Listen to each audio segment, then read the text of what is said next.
Buongiorno and welcome to my Way Thinking podcast, or MWOT for short, hosted by me, Lee Greeno, here live from the man cave every week. The sun is shining. Been for some beers this week. Getting vaccinated today, which sounds a bit weird. I usually get my dog vaccinated. But no, all good and going in the right direction. So that's brilliant news for everybody. Now, today I'm speaking to Ira Israel. Now, Ira is such an interesting person. He's a counsellor, a psychotherapist who helps people overcome depression, anxiety. He's wrote books. He's full of mindfulness. He's travelled the world. Such an interesting character. So you're going to love this chat. Just be aware, my side, which I didn't realise, these are technical issues you get when you do podcasts, is my microphone actually died. So I do apologise now for my audio. It's not my perfect usual tones. They are a bit echoey because it's through the computer, but don't worry about that because most of the talking is done by Ira anyway, and that's the important thing. But just be aware of that. Just not professional enough, am I? Now, my way I think is all about us, amazing human beings that all have a story to tell, and those stories can vary massively. But with the guests I'll be interviewing, you'll always be able to take a little bit of our voice for insight in how extraordinary we can be. Remember, there's only 4 rules: 1, no bullshitting; 2, no judging; 3, no negativity; 4, have fun. Remember, if you look above my head on YouTube, there should be links to the previous episode. We just did one with John Bosiak, which is one of America's biggest credit card fraudsters. Such an interesting chat, crazy chat with him. So make sure you look back at that and have a listen to that. It is an interesting one, trust me. And remember, the podcast stream on all the usual platforms: iTunes app, which is Apple Podcast, Spotify. We're also on YouTube. Just put My Way Thinking podcast and we will pop up. And finally, if there's a guest you want me to ask on, or you want to ask me a question, just drop me an email. It's mywhatpodcast@aol.com. Okay, let's get on with it. And this is my interview with Ira. So welcome to My Way of Thinking. I have a very special guest on today, all the way from Santa Monica. It is Ira Israel. Woo! Welcome, Ira. You okay? Yeah, it's great to be here, Lee. Thanks so much. Good. We were just having a little conversation there about getting the lighting right to reflect the best way we can of our beautiful postures and the pressure. I couldn't be one of these social media kids that, with the pressure, I couldn't take it. Not for me. Making sure everything's perfect. And there's no real life in that anyway. I mean, I always tend to, in a lot of the conversations, I talk about social media. And it is a difficult subject this day and age, but I'm sure we'll cover that. I have a lot to say about that. Well, yeah. But anyway, lovely for you to come on, and we'll get stuck into your story in a minute. But I know you live in Santa Monica and you love the place. So what I always tend to do, because I interview people from around the world, is talk about those different places just to see if Google's correct and if the facts are correct, which usually they're not. But I am interested in Santa Monica because we still haven't done the run. Me and my wife want to come over there, get a Winnebago, done the run down from San Fran, which just seems amazing. It's just doing it. So I am really interested because it looks beautiful. But let me ask you a couple of things. So apparently in Santa Monica, trapeze is a big deal. You can go shopping in Santa Monica, but you can also attend their very own trapeze school. If you watch Pink's VMA performance, she's obviously trained with the best of the best. And that was apparently from people in Santa Monica at the world famous trapeze school. Is that true? Yeah, they down on the pier, they have a trapeze thing. You can go there for an hour, and anybody can go. I have not made my way down there as of yet, but it's there. I know it's there, and I know. And Pink was living in Venice, and she used to go to yoga down here on 2nd Street. So there's interesting people doing interesting things that you bump into at odd places: tennis, yoga. Everybody has to go out, restaurants. So, but that sounds just great to me. I've got a daughter; she's 12, and I can just imagine going on holiday there, walking on the beach, and her saying, "I want to do that, Dad." Yeah. So that's the first one. Right, next one. Now, this tends to come up on a lot of facts for Santa Monica. They obviously love it. But one of the best environmental friendly Santa Monica facts is that the pier is home to the Pacific Wheel, which is the first solar powered Ferris wheel. Is that correct? Yeah. Yes, and it's iconic. Like you can see it any place. Like most of the time, so I'm on Montana and 23rd. I'll ride my bike down Montana almost every day, and then go down, and it's just as I said, iconic. It's just there, this huge, beautiful Ferris wheel, and the pier, and everything. So it's very it's I always think during the summer there's all these tour buses and people, they save all their money from like Denmark and Norway and all these Iceland and whatnot. And you see them get off the buses, and I ride by them, and I'm like, I live here. I know, yeah. People save money to travel here, and then people ask me, they're like, "Hey, you want to go to Hawaii and sit on the beach?" And I'm like, what? I don't know. I don't get it. I mean, the water's a little clearer, but like, I don't need to be on an airplane for 6 hours to, like, it's really the quality of life here in Santa Monica. For me, I have a Vespa, and as long as you can avoid traffic, which I do on the Vespa, or I ride my bicycle, and I have a car if I need to go shopping or something like that. Also, I'm not a total, like anti-capitalist. But the quality of life is exquisite here. It's very, very expensive to live there, though, Ira. You know what? COVID has really done an interesting thing, because there's there was a dearth of apartment buildings, and now there's a plethora of apartments. So because of COVID, a lot of people have had to move out. So now it's becoming more reasonable to live here. On the other hand, there's been this phenomenon that's occurred in the past 4 or 5 years that's called Silicon Beach. So a lot of people in Silicon Valley, because of the fires and other bad climate things, they moved down here to Playa del Rey. So we have Amazon, we have Google, YouTube, we had Yahoo, Hulu, it's all here. So there's been this inverse thing where, like, those people in that a little south of where I am have raised the rents, but where I am, it's kind of it's you get used to it. It's not worse than London or Paris. Yeah, and the thing is, if you're in somewhere beautiful, where you've got the weather and you enjoy it there, you don't go on holiday as much, I suppose, and you're going to pay a premium. I spoke to someone who lived in, I think it was Los Angeles, and they were saying the rent and taxes were really high there. But yeah, I don't know. I think the pandemic when we come out of the pandemic, things are going to change, and we'll see a difference. But that's for all the entrepreneurs and all that kind of business. Okay, right. Now, obviously, Santa Monica is at the end of Route 66. Obviously, It was created to link Chicago to Los Angeles.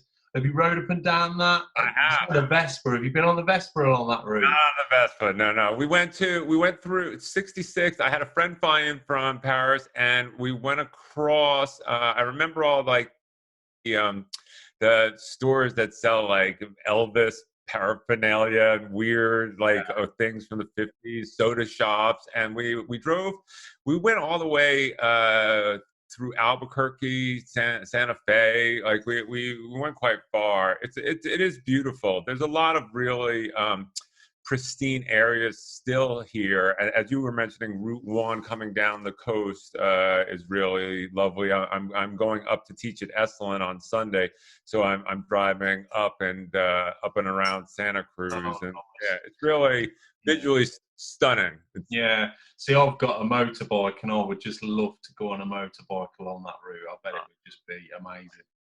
Definitely. Great. Now, final one. So, talking about bikes, cycling's a big thing there. Apparently, It's one of the friendliest cities for cyclists.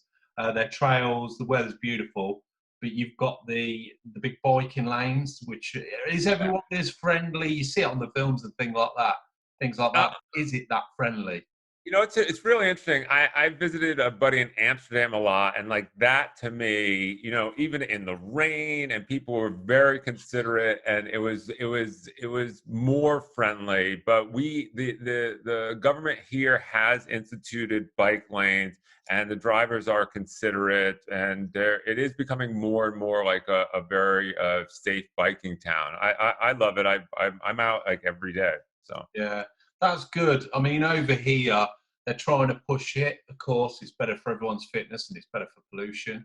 But in London, I don't really travel to London too often, but it's terrible there. It's sort of a battle between the cyclists and the car drivers. And it's like, you must be crazy to drive through London on a cycle, which is a shame, really, because you should want to, especially in the nice weather, you should say, oh, I want to take my bike. Whereas at the minute, it's a bit like, oh, it's too dangerous. And I think they need to sort that out over it. But I mean, over there, it looks beautiful. yeah, it's nice. Oh, good. Right, well, thanks for making me sick while I look out the window here and it's pouring, pouring of rain and dull. But thanks ever so much for coming on. Now, on my podcast, it's always quite funny because of the pandemic. I've spoken to people in Australia, all over the world. It's brilliant how it connects us. And also social media. We'll talk about social media. It's great when you use it for the right reasons and the right way. And I think that's how we connected. I think it was just a message on you'd seen something or I'd seen something.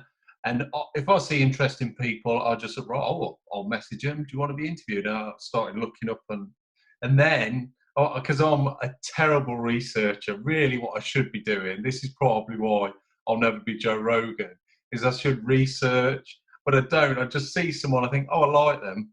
And then I could look up and you could be a serial killer.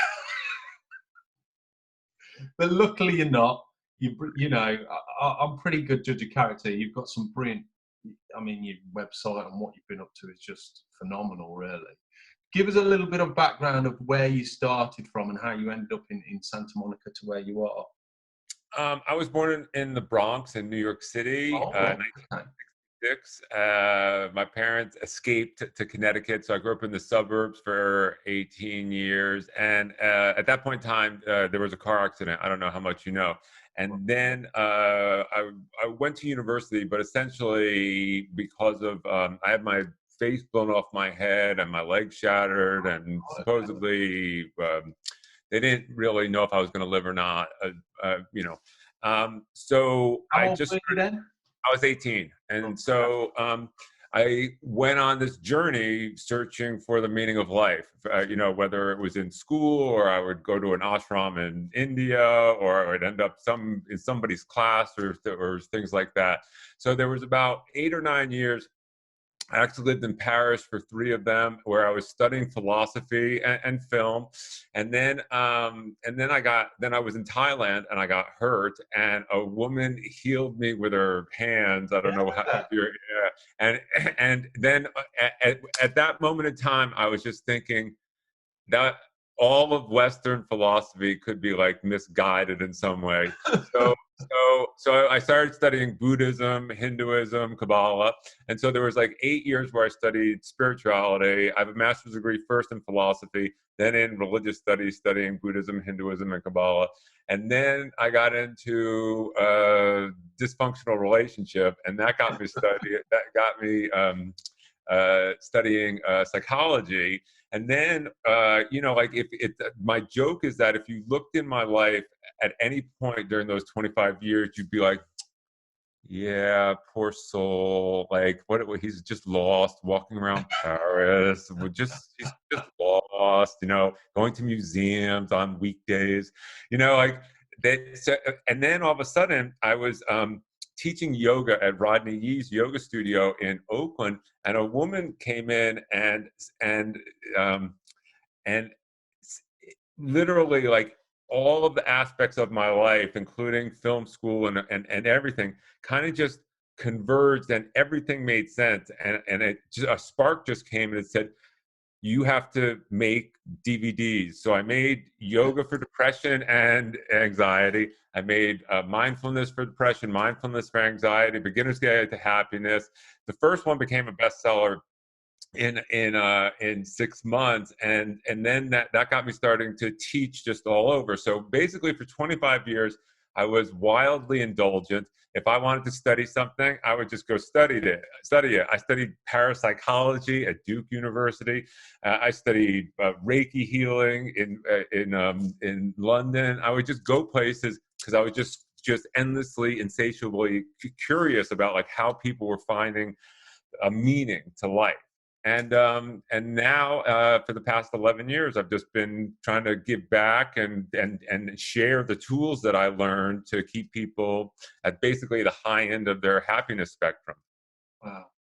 You've done that before, haven't you? Because you did that in about 2 minutes. It was very succinct. I got a longer version. Well, the first thing is, what interests me is obviously you had a crash and that was terrible, and you were cured by traditional medicine, I take it, and operations, right, like that. And then you talk about you had a problem or something, and I cracked my head on a door. Yeah, and you were cured by other means. Now that interests me. A friend of mine does Reiki, and I don't know what I believe. I have faith, but I'm not religious. And I had a bad back problem, and she put her hands over me, and I could feel the heat and the energy. Right. And I thought, and that started to make me think then. So tell us a little bit about when you were healed that way. What it was super interesting because I was very skeptical, Yeah. and I had seen it once, and I thought it was bullshit. And what happened was, it was probably about 12 o'clock. We were on Lanai Beach, and I remember having some soup, and then I'm 5'11", and I walked through a door frame with my sunglasses on, and I cracked the top of my head. I mean, full gate, like massive thing. So this is Koh Samui, 1994. There's not a hospital on the island.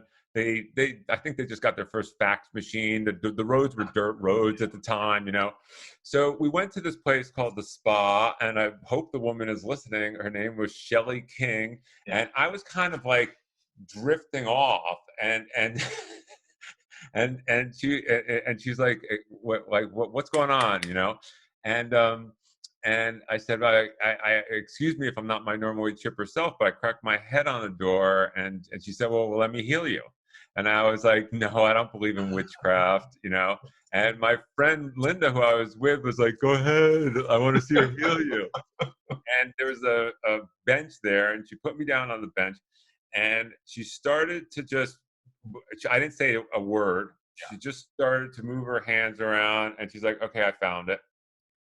And I could feel like what you were kind of saying, like it felt like static electricity, and there was definitely a gash in my head. And then I just remember seeing sweat bead on her lip, and I felt this. And then after about 20 minutes, she said, okay, it's shut off. And I was like, what shut off? And she said, the energy. And so I touched it, and the best word I can use is it was cauterized. Like it was sealed. Like the gash, it wasn't like bloody or anything. It was just like it was like it speeded up the natural process by like a week. And then she ran her hands down my body, like over my whole body, and she just gave me this whole history of like my life. And it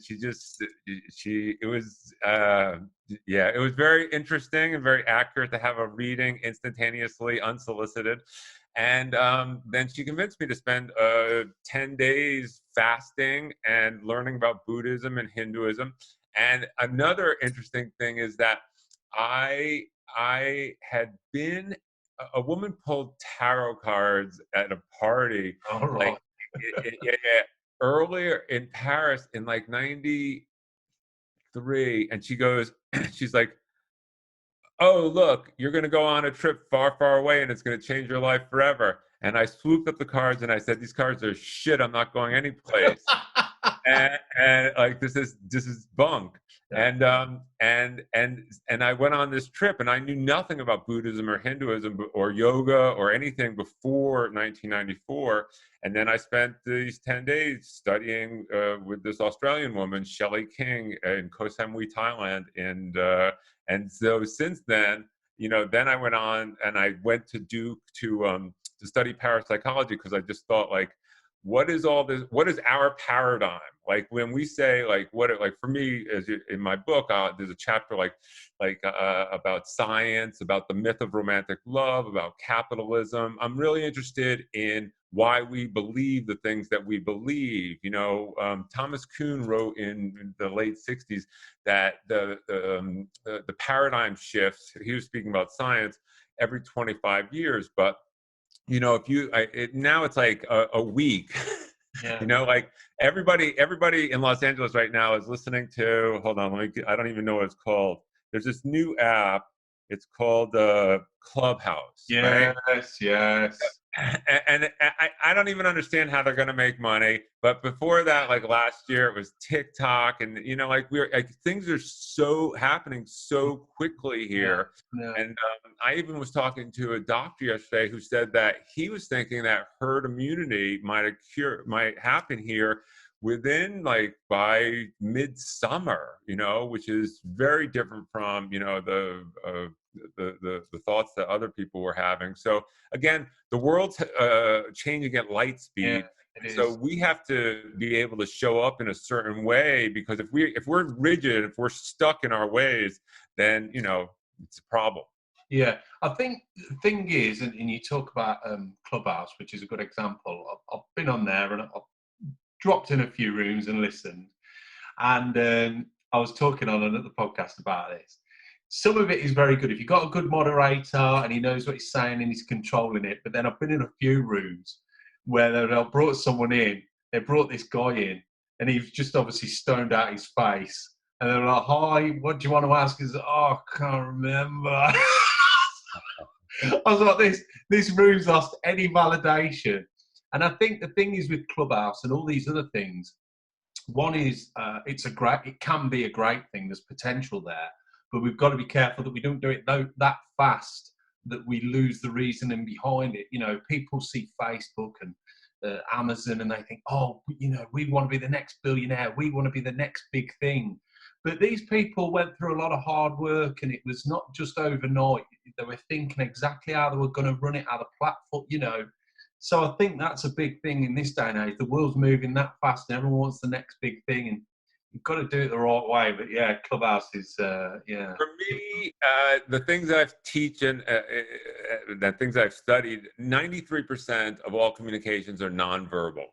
So in my book, I write, mirror neurons do not fire via text message. So we need to hopefully after the pandemic, like, we can go and grab a beer and go to dinner and do things, because we really need to interact with people in a physical way. Mm-hmm. And these two dimensions, they kind of delude us into thinking, that there's a whole generation of kids who are, growing up on video games.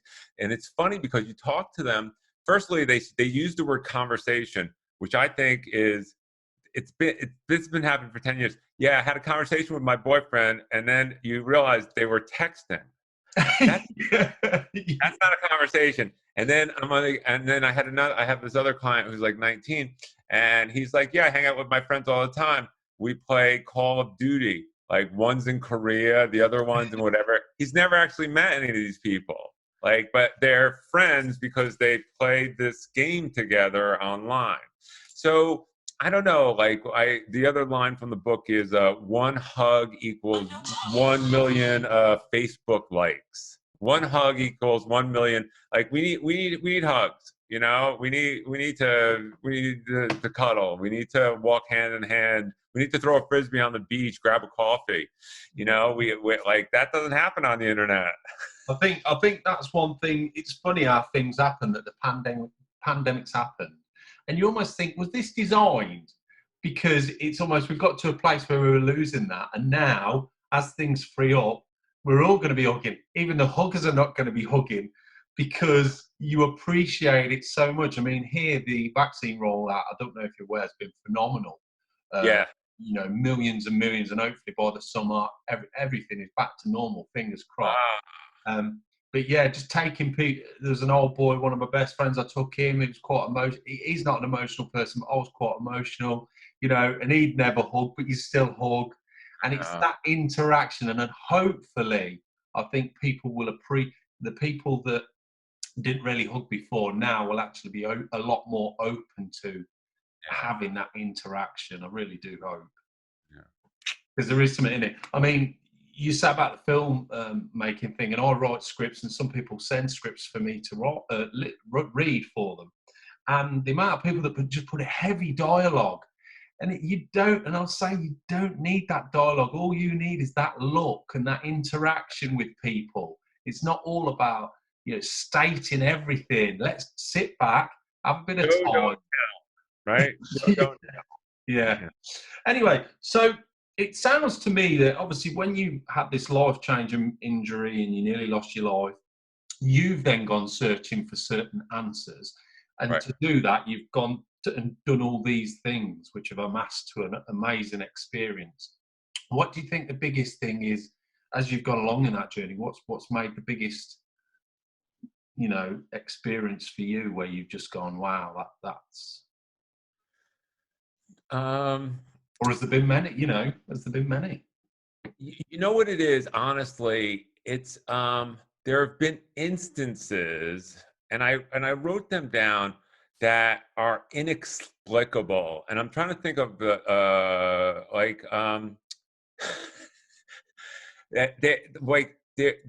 so I believe that reality, one way to look at it is in terms of physics, probability waves collapsing. So there's a probability wave right now that an elephant falls on my head. The probability is very low, but it's a probability wave, right? Yeah. So when things occur, so that I bump into, one time I was running for a train in Manhattan, and I don't know how it happened, but I was all sweaty, I ran through the gate, and I watched the train pull out. And so I had to wait for the next one, 40 minutes later. I went, I grabbed the beer, came back, and every car was empty, right? And I sat down, and I had a guitar with me and a suitcase, and I just put everything down on the seat. And then this French woman came in to the car with her daughter, and there were 50 open seats. But for some reason, she said, "Can we sit there where my stuff was?" And it was totally absurd, right? And so I put my stuff up, and they're speaking in French. And all of a sudden, after half an hour, this woman turns to her daughter and she goes, "Je crois que je connais ce type." I think I know this guy, right? And I started speaking, and we couldn't figure it out. And then, a year later, it turned out that we were in the hospital at the same time, and the 5th floor of Wing C of Greenwich Hospital, January. And she used to visit me when I was in traction and I was on morphine. But if I hadn't missed that train, I would never see her. It was surreal. So I have about 20 instances in my life where I'm in an airport, something goes awry, or something, there's a sensation, and it just is go to the laundromat now. I'll go to a place that I've never been to before, and I meet somebody that it turns out I just was and then we're best friends for life, or we haven't seen each other. There's this weird story where there was a woman taking pictures at the laundromat for an assignment at UCLA. And I started speaking with her, and she said, "May I take your photo?" And I said, "Well, actually, let's go outside." And we went outside, and as we went onto the street and she started taking photos, my college roommate from 1988, Philadelphia, walked down. But if I hadn't, it was so if you're asking me, the things that are inexplicable in terms of science, like sometimes people could just say, oh, well, it's just those are 20 coincidences that you just happen to, but really I try to listen. I'm not like a witch or crazy person, I don't think, but like if something says to me, oh, like you should really check this out, and then I go and then this other thing happens. I'm just like, wow, that's really interesting. So I don't know, maybe I'm naive. I want to believe in a little bit of magic, that there's a higher intelligence. I'm not a religious person, but I want to Robert Plant says that he received Stairway to Heaven. And then Paul McCartney talks about, I forget which song, he woke up in the middle of the night and he like sang it into a recorder, and I think it was John Lennon. And then and like Pete, like where does music come from? Or when you have a creative idea for a screenplay, like where does that come from? Like, are we self-generating? I mean, Elizabeth Gilbert has an amazing TED talk on creative genius, but it's really like muses. So you have a choice. You can either believe that you receive things and you're a conduit and you channel, and that's what Reiki healing is also, or you can think, I'm a genius and I'm going to cure cancer and walk around and be narcissistic and whatever. So it's a choice. And so through my classes and through my book, I help people make educated decisions about how they believe the universe is operating, because when bad shit happens, most of us are just like, oh, that's terrible. But like, if I won the lottery today, I'd run out in the street. I'd be like, thank God. But it would be the same God that did the terrible shit 2 weeks ago. So you have to figure out like an overall paradigm of how you relate to what are you doing here? What's your vocation? What's your calling? What's the universe telling you to do? And because you live in this system of capitalism, so you have to pay your rent. But still, a lot of us have been fooled into thinking that like money equals happiness, when all the scientific studies show that there's very little correlation above a certain amount of money. So for me, it's just like reframing the shit that we were taught to believe in school, so that we can live healthier, happier, more productive lives. Yeah, it's interesting what you say, because I remember when I lost my mum quite a few years ago now. And after I'd lost her, I took it quite badly, because me and my mum were very close with one parent, and we had our struggles. And a few days later, well, 3 things happened. Well, I won't go into detail, but it was almost like that was my mum saying I'm okay. Now but my brain was telling me, no, that just happened. It was just an accident. That was just something that happened. But these things were related to my mother. And it's funny how, as a human, we try and play it down. We're like, no, that just happened. But inside, I'm thinking that there's something there. It's just the fact you can't prove it, isn't it? That's what's frustrating. And as human beings, we're so negative, and we're like, nah, couldn't have been. You're talking a load of shit. Right. But I like to be on the other side of the fence, where there's something in that, something, and ultimately, regardless, if it makes you feel better, then surely that's a good thing. Do you know what I mean? Well, that's an interesting thing. I mean, I'll give you 2 sides. We are meaning-making machines. Like the mind makes meaning. But then Nietzsche has this beautiful quote. He says, why add more unknown to the already unknown? So, I mean, your way of understanding it, I really like. Like, it could be, and I choose, because I want to live in a meaningful universe where people have souls and songs are received by those lucky people like Tom Waits and Leonard Cohen, and not me. And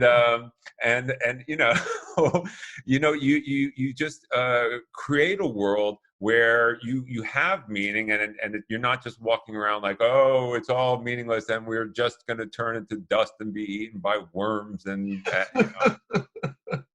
Yeah, proper old school. You come from the earth, you back to the earth, that's it. Right.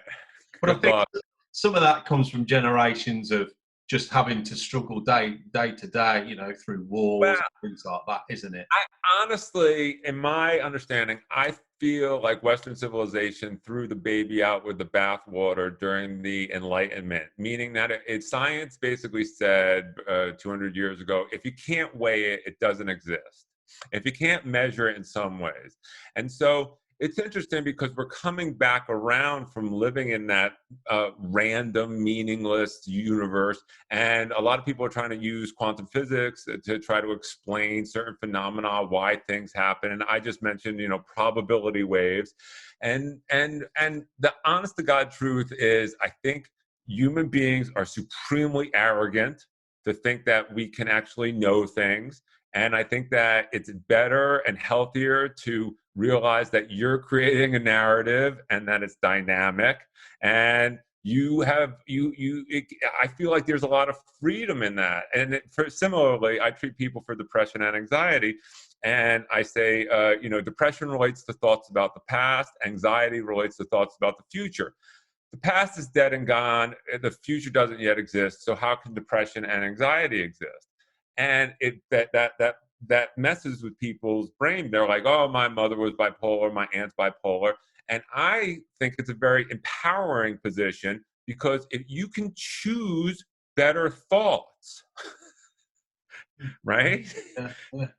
If I walked around 35 years later complaining about the scar on my face all day, you'd be like, you know, enough, Ira.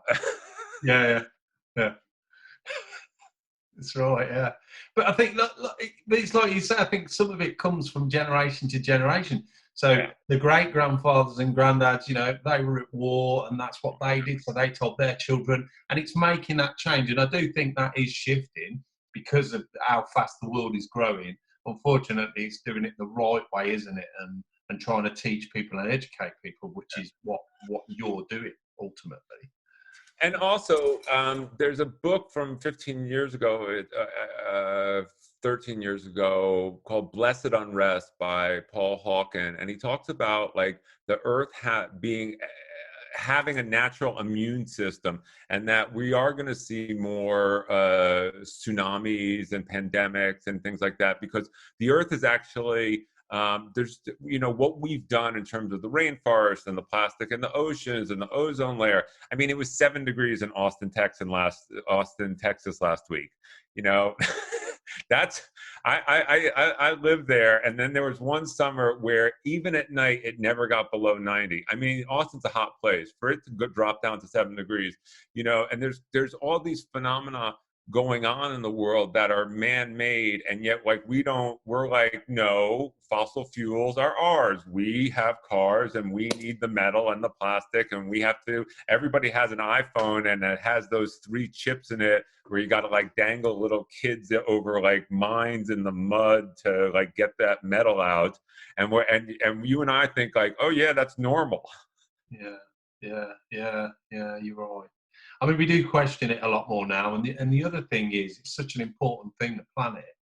But then the other thing is, we're evolving because of the technology and the things we're doing. It's just doing it in the right way, isn't it? But there's a fine line between, we don't need this anymore because it's damaging the planet, but we've got to evolve as a human race. And I think it's making sure that's done correctly by the power. Let me tell you an anecdote / joke, and because it relates to this. Yeah. So there's a philosopher named J.L. Austin teaching at Columbia in like 1954, and he was teaching a course on linguistics, and he said, if I say the sky is blue, that's a positive statement. And if I say the sky is blue, the sky is not blue, that's a negative statement.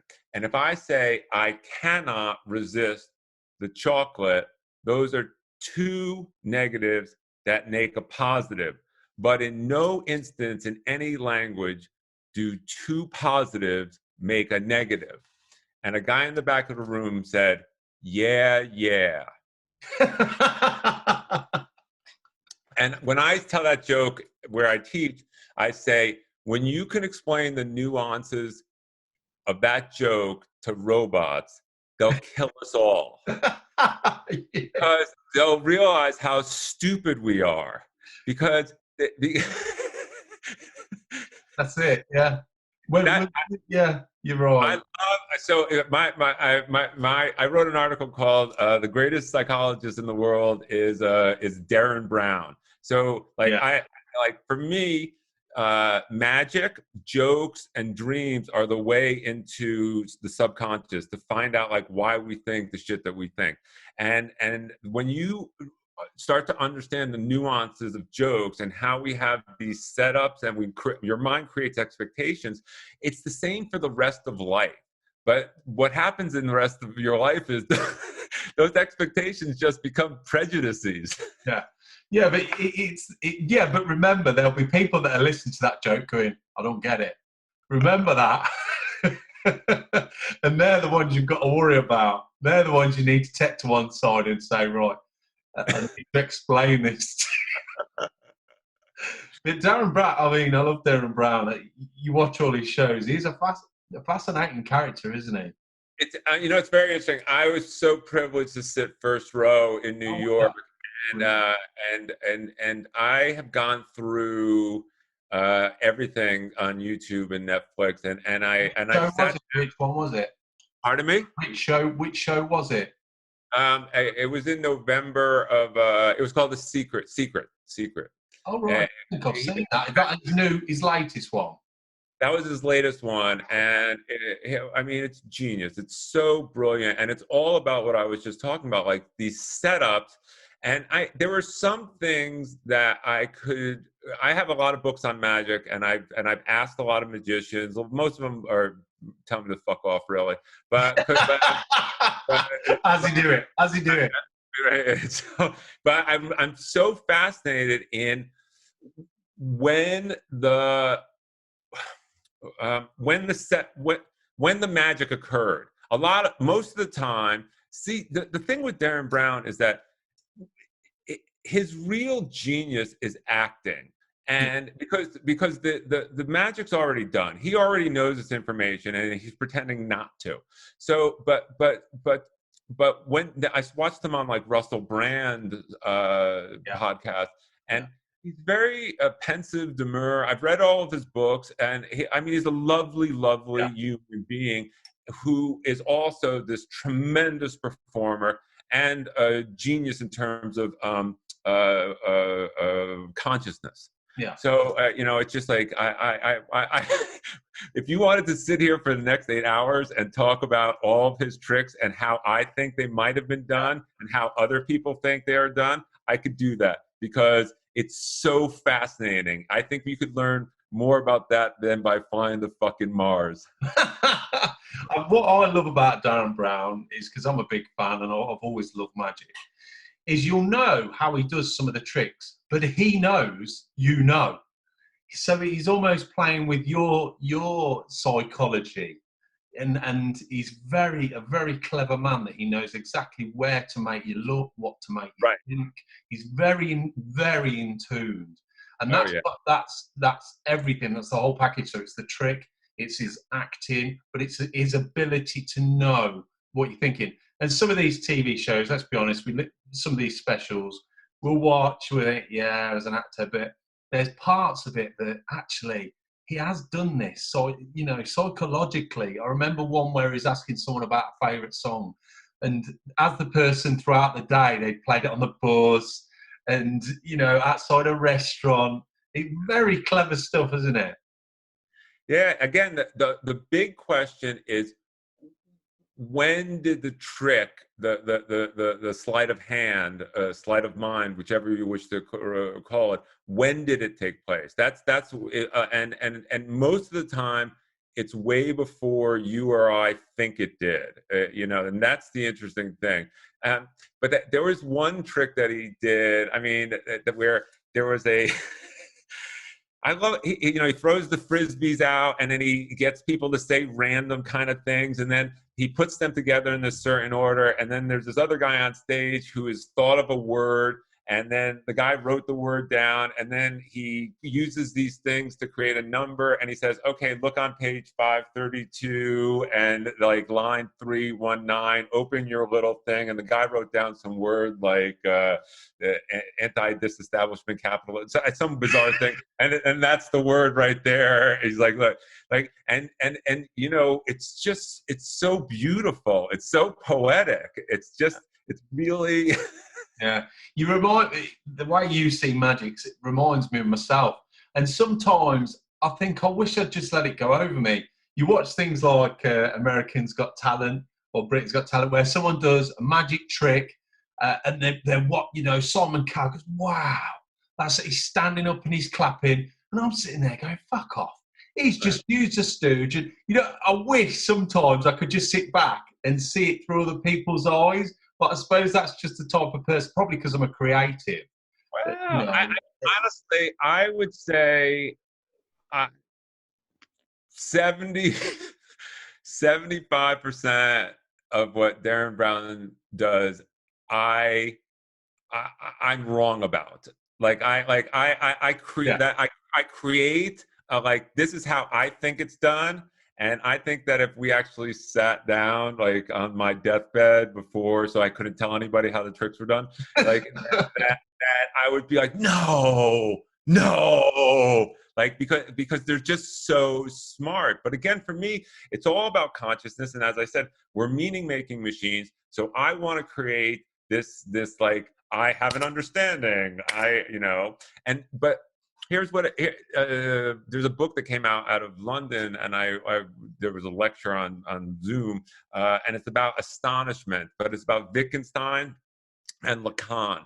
And so again, it's like, we don't understand how limited consciousness is. So that astonishment, like learning something new, I make a joke in my classes. I say, it's impossible to teach anyone past the age of 10 years old anything. The only thing you can do is you can inspire them. Like, I got hurt in Thailand. I would have never learned about Buddhism if I didn't walk into a fucking door. Yeah. What is it? What gods were looking down on you then? It is a fascinating thing. Now, talking about consciousness, let's talk about mindfulness now, because this year I ain't making New Year's resolutions, but I've always been trying to meditate. One, because my mind just never stops. I know the benefits, and for the past few years I've tried, and this year I said, right, I'm gonna crack on with it and really try every day to do a little bit. But I still struggle. It's the ego, it's the mind trying to take over. What do you think it is? What's the key to I'll give it to you right now. So let's go right back to Derren Brown. Yeah. So Derren studied NLP. He writes about it in Tricks of the Mind. So the basis, and I'll talk about two separate things here, but the basis of NLP is that you cannot tell the mind what not to think. Yeah. But, right. So for you, in terms of meditation, the only thing you can do is guide it towards something else. And so there's 8 billion people on this planet. There's 8 billion, I call them anchors. So for the easiest one, because as I was saying, we threw out the baby with the bathwater, prana, which we consider to be just breath. But there was, you know, for thousands of years that it was an energy force also. But again, if you can just concentrate on long, deep, delicious inhalations,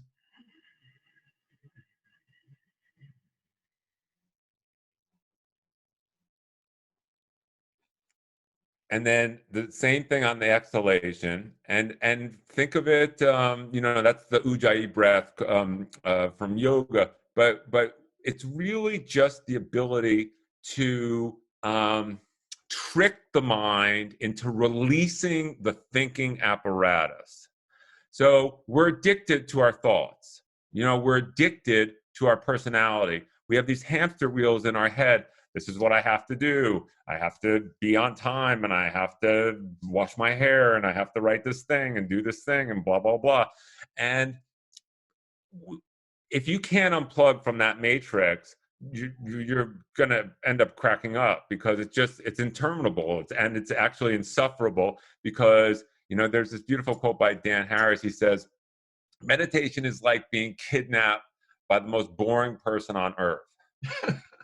Because your mind is just going to torture you into thinking the same repetitive stuff. And for me, after 5 or 10 years, because I'm a slow learner, I learned to laugh at the absurdity of my own thoughts, that I'm thinking this shit, right? Yeah. And but has that took you 10 years to get there, though? As I said, I'm not really going to discourage me. I'm not an early adopter. Maybe 10 years for this shit. Maybe 4 or 5. But this is what you should do. You should sit for 2 minutes. Be an underachiever. Yeah. And so if you're sitting there thinking, I'm meditating, you're not meditating. You can only know retrospectively that you're like, oh my God, that was amazing. I did not have a thought for 1 whole second. Like that was delicious. Like wow. There's a tipping point in meditation where all of a sudden, like you get it, and then you want to go deeper. And so as soon as you reach that tipping point, you'll be inspired. And then you'll be like, oh, I'll sit for 3 minutes. Maybe I'll get 2 clean breaths without my mind torturing me, and then maybe I'll sit for 5 minutes. Maybe I'll sit for, and then, there's all different tricks. There's visualizations, there's mantras, and you just have to find, if you're musical, like I love mantras. I recite a mantra. Yeah, I was thinking about that, transcendental meditation. Because I think maybe that would help me, where I can concentrate on a mantra or something like that. I mean, yeah. David Lynch, he loves it, doesn't he? Is that something that's worth looking at if you struggle with just... or is it different, or can you do different things and just try whatever? So the 4 mantras from Transcendental Meditation are supposedly primordial sounds. And again, so when I teach this, there's a rabbit duck image where your mind can only see either the rabbit or the duck. And you can, maybe if you can find it on the internet, you can put it on the screen afterwards. But meditation's like the same thing. And that's why I use the Darren Brown NLP thing. You can't tell the mind what not to think. So if I say, don't look at the duck, your mind has to look at the duck. So if I say, it's the same thing with meditation. So you can't say meditate, right? Yeah. But you can say, just gently guide your attention towards the inhalations and the exhalations. And then your mind will go off track. And then you'll, if you're just starting out, you'll get mad, you'll get upset, you'll be like, oh my God, why is this so easy for everyone else? I suck at this. Oh my God, what's wrong with me? I think too much. But you have to understand that everybody, I even think that His Holiness, the Dalai Lama, woke up at 4:30 this morning and said, not again. Because it's the most difficult thing in the world. Like, you're really trying to disidentify with this identity that you're addicted to. Yeah. I think the big thing for me this time is I believe in it. And I think that's the problem. Some people are trying it, it's a fad, but I actually have listened to it, I've read into it, and I know it's good for me. So I think that will push me. So here's the deal. So because of the competitiveness of capitalism, we're all stressed out all the time. So that is one of the ramifications or benefits of meditation is calm, because you get to not think about that competitiveness for a little bit. Let me break it down. So Buddha was a Hindu the way Jesus was a Jew. So in Hinduism, yoga and meditation started as trying to realize Brahman, become one with the whole universe, right? And so when Buddha went on his journey, he thought that there was no self to transcend, and there was no divine to transcend to. So he developed mindfulness meditation, which is like exercising a muscle, like weightlifting. And so, you're concentrating on certain things, and you're watching your mind, and maybe you're doing a body scan, or you're doing things like that, but it's basically atheistic.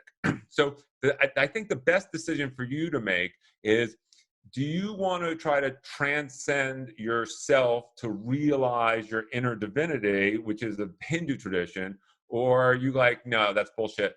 I just want to tame like this little dog running around my fucking head. And then you're basically just espouse Buddhism and just try those practices. So that's one distinction that's very inspirational and very, very motivational. Just think about like your basic reason. I mean, yes, the benefit is calm, but are you trying to tame the wild puppy in your head, or are you trying to commune with the divine? The divine. I don't think it's the divine, if I'm honest, Ira. Well, yeah, Van Morrison. He comes later. Van Morrison would beg to differ. Just give me 10 minutes apiece. That's all. It'd just be nice to just have a bit of clarity. How long do you meditate for, Ira, a day? Well, I'm doing about 10 minutes in the morning, and I try to just do the beads, and I heard about the beads. That's supposed to be another idea. That all religions are like that. Again, it's just you're tricking the mind into releasing that mechanism that is just like perpetually thinking. Yeah. And it's the most difficult thing you'll ever do. But once you get it and you're like, oh, you're like, okay, now I get it. Because the beauty of yoga and meditation is that when you're just like, how old are you? 45. Great. So at anybody past the age of 30, I think, is like a bundle of reactions waiting for stimuli. And where you're like, you just have these things in your head, these tropes, like this is how I'll react if this happens or if that happens. So for me, beginner's mind, which is a facet of Buddhism, that's what you want to show up in an authentic manner, not be this bundle of prejudices. So being able to clean the slate in the morning and just get a couple of clean breaths means that when I'm out and somebody goes through a stop sign, and I think it's this cosmic injustice, and I should drive up to this person and flip them off or whatever my mind tells me to do, which obviously I'm not going to do, but I would have if I were 18. Yeah. So it helps you make healthier decisions throughout your day. Yeah, definitely. Now, mental health wise, everyone through the pandemic. I did last week. I did a mental health special where we had 3 specialists on. Talking and just offering advice, because I think where we are in the UK, our last lockdown has really affected people. The lockdown before, people came out of it, but gave us a taste of reality back, normality, and then we were back in lockdown. And people I know who would never say they were struggling turn around and said, even I'm struggling. What do you think the key is mental health wise, or have you got any sort of? Yeah, for me, so Sartre said, man is confronted by his freedom. So that's one extreme. And then the other extreme is like prison, which is what you just called lockdown. So for me, it's the sane way out of it is knowing the amount of structure and the amount of freedom which causes you to thrive. Like if you have to work at a 70-hour-a-week job, you probably don't have freedom to pursue your passions. So for me, it's like I have like a list of things, and this is funny we're talking about. I never do this, and I'm not advertising, but one of my patients came in and he gave me this app called Streaks. It's $4.99. Yeah. If they want to call me and thank me for advertising, no, but it's like so basically. It's like little victories because we have too much freedom. So you like, I meditated today. So you hit the button and you're like, yay. And then it tells you, you just meditated 7 days in a row. And for me, you know, I curl, I do sun salutations. Like, so it does those things. And, you know, you just have to, there's also a chapter in my book on, I call it remissions, but it's better known as like blowing off steam. So you have to know, you know, like maybe it's going down to the pub here on Sunday and like watching football and screaming, like that lets off your bad juju. Or maybe it's doing yoga or going for a run or bicycle or doing something. But you know, Freud wrote civilization and it discontents. So we're not really allowed to show a very wide range of emotional experiences in our culture. And in the pandemic, we're especially constrained. So we need to figure out those tools that will allow us to express ourselves. Like you write screenplays.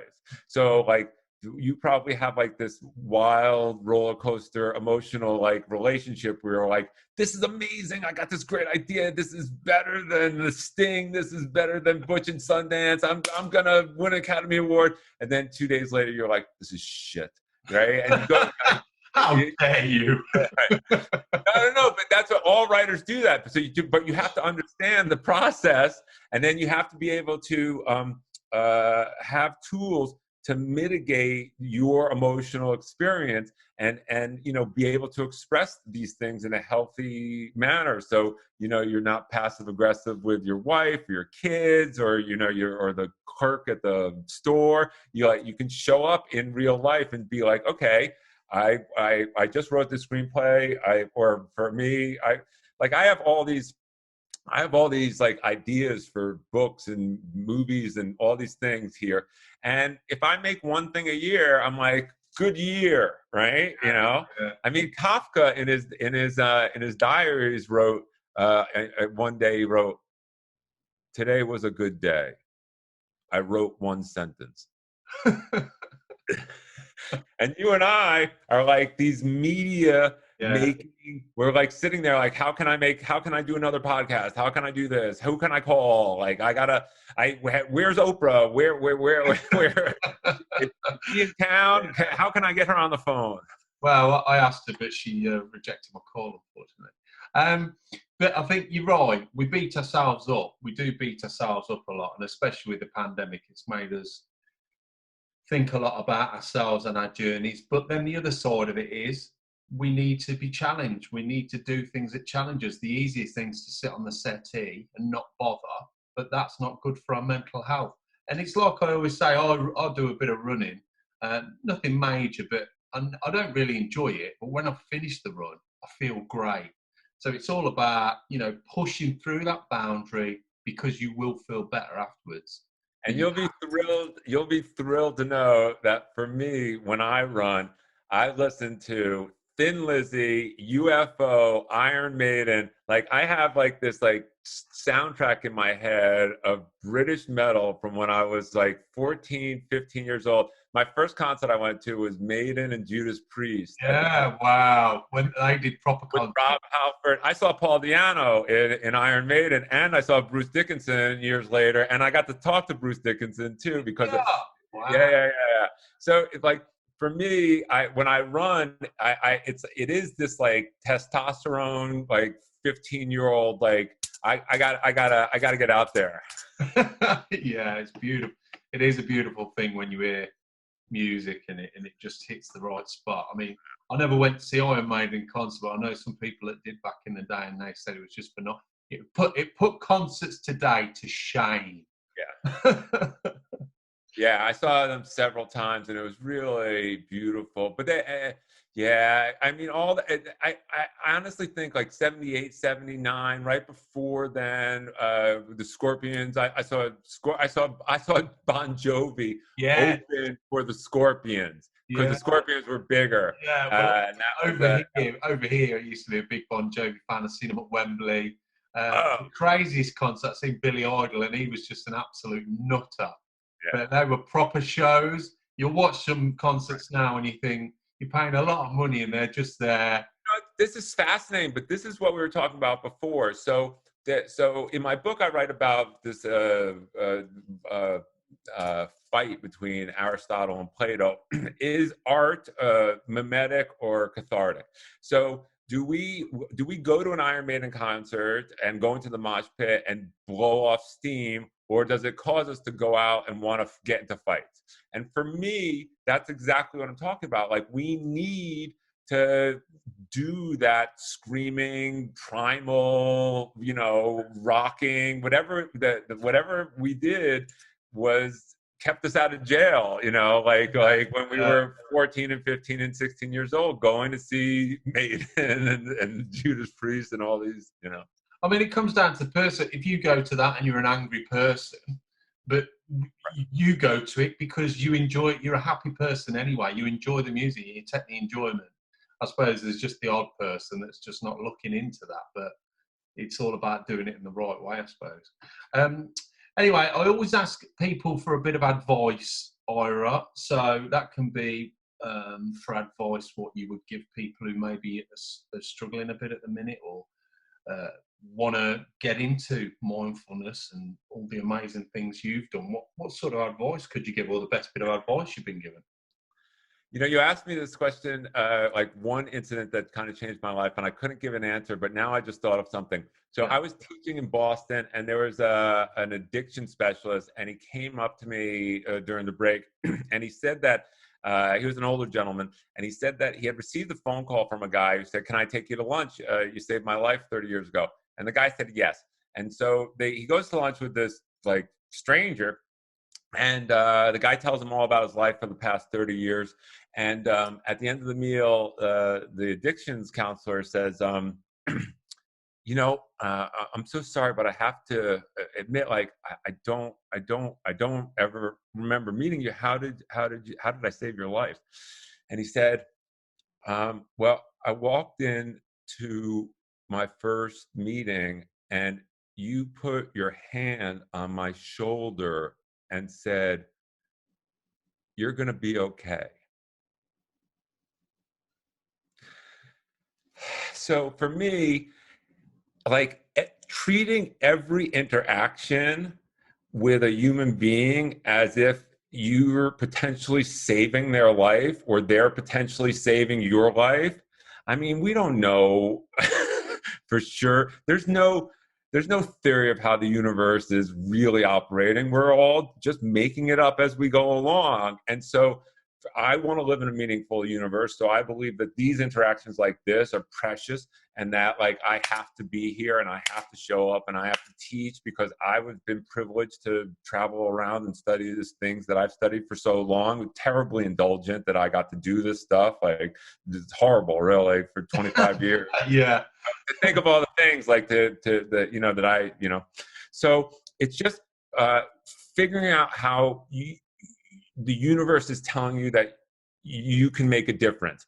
And if for some reason you're not getting that message right now, just go to the default of, like, being of service for other people, being compassionate, being kind, being loving, showing up in a new, vulnerable, authentic manner, so that you inspire people. You can't tell people, like, be vulnerable or be authentic, but you can model it, and hopefully it inspires people, like, because, God, I mean, we're really taught to be assholes. If you think about the way men are raised, and, like, what we learn playing football, soccer, and the things we learn, like, or if you go into the army, we're taught like this, and the world is transforming. You and I are on team transition, so we're helping people not be assholes, really. Like, we're helping people learn a new way of being, so that they don't have to live in fear, so that they can show up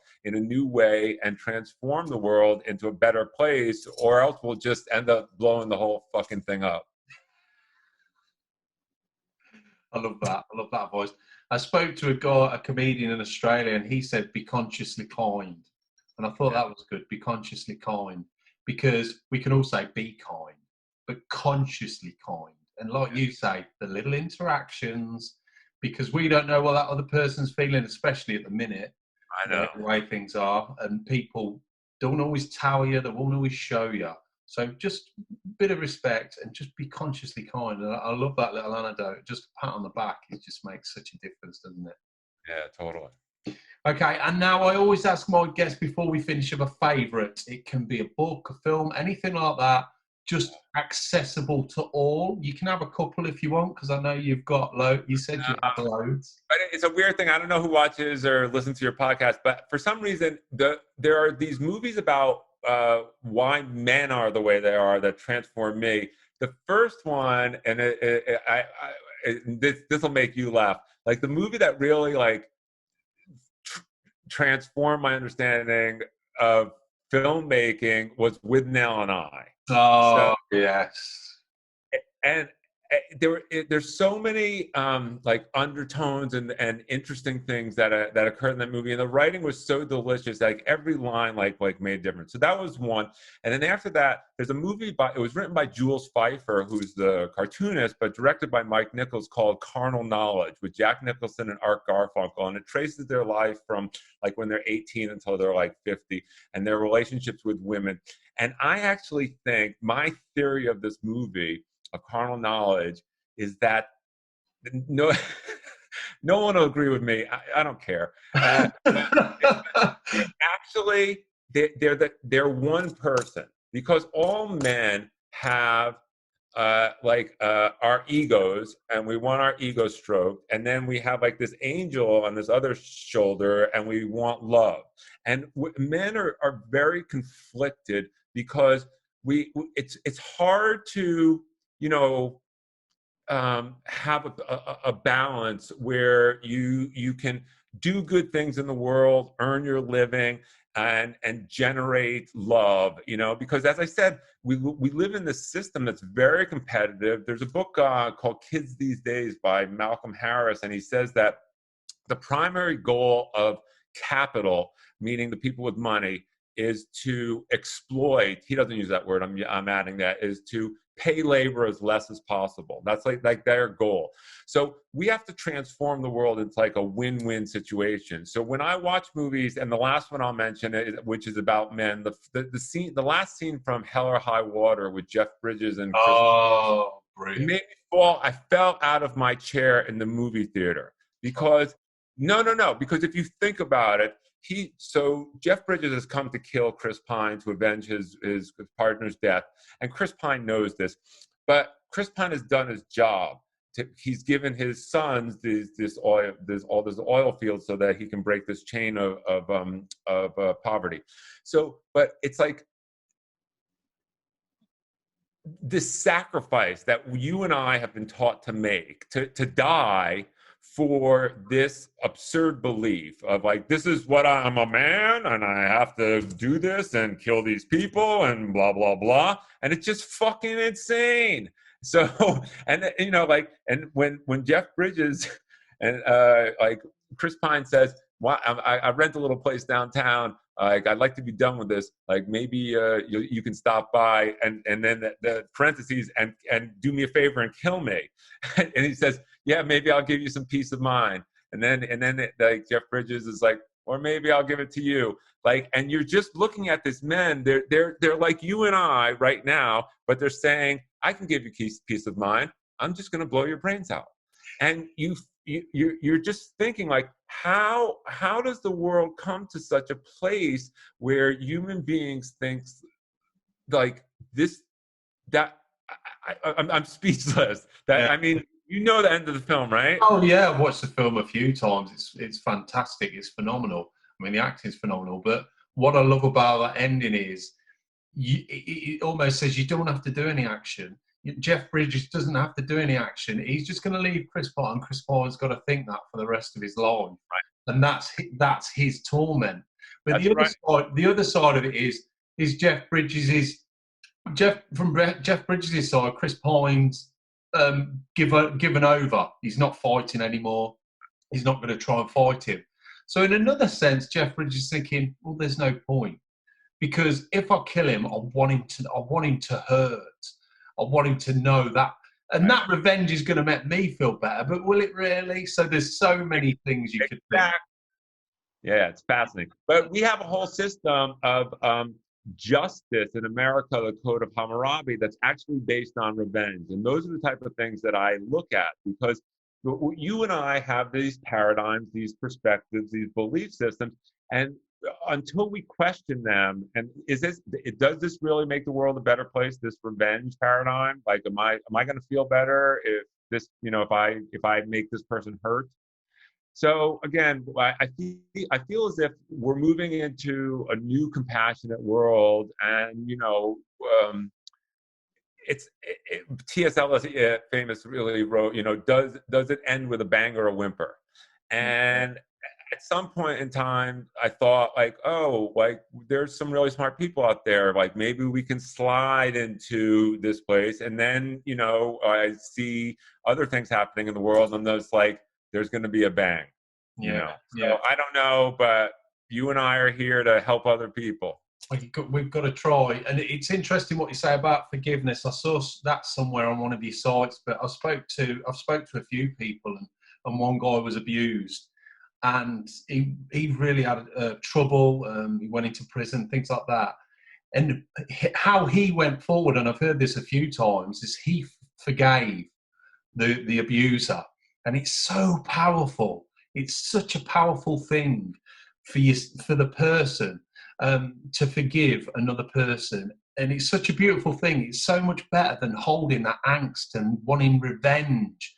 Just forgive them, because it's not about them. It's about you finding peace. So powerful, isn't it? Yeah. Well, your mind was built to create woulda, coulda, shoulda, didn'ts, right? Those are resentments. Yeah, like your mind is trying to shove this square peg into a round hole and give you a better past. And it's not possible. You can't go back in time and not be in the car accident, or not be abused, or not whatever happened. So with those machinations about revenge, I'll be happy if this person knows how bad he made me suffer, you're only hurting yourself. Resentment is like poking yourself in the eye and waiting for the other person to go blind. You just have to release your mind's natural proclivity to create these woulda, coulda, shoulda, didn'ts, because at the end of the day, you can't change the past. It's like trying to shove a square peg into a round hole, and you're only hurting yourself. Yeah, definitely. The world will be a better place if angry people can try, and I think that's one of the big problems. But anyway, look, we could talk world peace all day. We've talked... And Iron Maiden. Yes. Now, if people want to get in touch or look at your website, Ira, where can they find you? Just my name, www.iraisrael.com, IRAISRAEL. And my book is How to Survive Your Childhood Now That You're an Adult. And people like the Audible version. And I have a bunch of courses on Udemy. One's called Authenticity and Awakening for Lovable Idiots. And the other one's called Mind Hacks for Difficult Situations. So everything, if my website is a portal, you can get to my book, you can get to Audible, you can get to the courses, you can get to everything through the website. And anybody who has any questions, just send me an email or give me a call. I'm available. Yeah, the website's brilliant. Some brilliant information and videos on there. So definitely people check that out. Well, look, Ira, it's been an absolute pleasure speaking to you. I'm so glad I spotted that message on Instagram. It's funny how things bring people together. But what you're doing is just fascinating and brilliant. So make sure you keep doing what you're doing. Make sure you stay in touch. And when I do manage to do that trip over Santa Monica, I'll pop down for a coffee. Please. I will. And we can go riding on cycling. Mine will be an electric one. All right. You look after yourself, mate, and I'll speak to you soon. Thanks very much, Lee. Thanks. Take care. So that's it. Massive thanks again to Ira for joining me today, and also to you for listening. Make sure you follow the podcast, because coming up over the next few months, there are some more extraordinary interviews, trust me. The podcast streaming on all the usual platforms, Apple Podcasts, Spotify, so please leave a rating on there, subscribe, comment, do what you gotta do. It all helps the channel. And to keep up to date on social media, Facebook's My Way of Thinking Podcast, Instagram's MWOT Podcast, and Twitter is My Way of Thinking without a G on the end, a 3 instead. And every week I put the whole conversation on YouTube, so if you want to see this beautiful face, getting tanned, yes, come on, son. just put My Way of Thinking podcast and it'll pop up. Now, if you do want to come on, or you want to ask me a question, or you think you know someone who'd be a great guest, drop me an email. It's MWOT@AOL.com. Okay, until next time, thanks ever so much for listening. God bless. Take care.